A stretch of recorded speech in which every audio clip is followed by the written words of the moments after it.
বন্ধু শোনো, আজ আমি পাতাবাহার বইটি থেকে তোমাদের একটি গল্প বলছি। নিজের হাতে নিজের কাজ গল্পটির নাম। Karmatar rail station. একটা ট্রেন এসে দাঁড়ালো। ট্রেন থেকে এক বাঙালি ডাক্তারবাবু নামলেন, হাতে একটি ব্যাগ। ব্যাগটি ছোট, কিন্তু মানুষটি যে সম্মানে বড়। ডাক্তার বলে কথা, নিজের হাতে ব্যাগ বইতে হয়তো তার লজ্জা বোধ হয়। তাই তিনি কুলি কুলি বলে চিৎকার শুরু করলেন। সঙ্গে সঙ্গেই এক কুলি এসে হাজির। কুলি ডাক্তারবাবুর ব্যাগ মাথায় তুলে নিয়ে স্টেশনের বাইরে অপেক্ষারত পালকিতে তুলে দিলেন।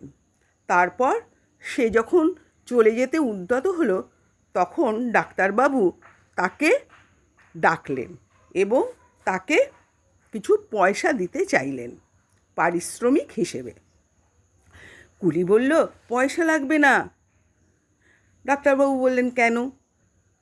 না, আপনি ব্যাগটি নিয়ে বিপদে পড়েছিলেন, তাই একটু সাহায্য করলাম মাত্র। আমার নাম ঈশ্বরচন্দ্র শর্মা। শুনে ডাক্তারবাবু তো চমকে উঠলেন। তিনি অত্যন্ত লজ্জিত বোধ করলেন আর বললেন, আমাকে ক্ষমা করবেন, আপনাকে আমি চিনতে পারিনি। কুলি বলল, তাতে আর কি হয়েছে?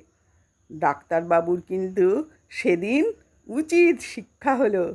আর তিনি মনে মনে প্রতিজ্ঞা করলেন, আমি আর কখনো নিজের কাজ নিজে করতে সংকুচিত বোধ করব না বা লজ্জা বোধ করব না। আমি আজ থেকে নিজের কাজ নিজেই করব।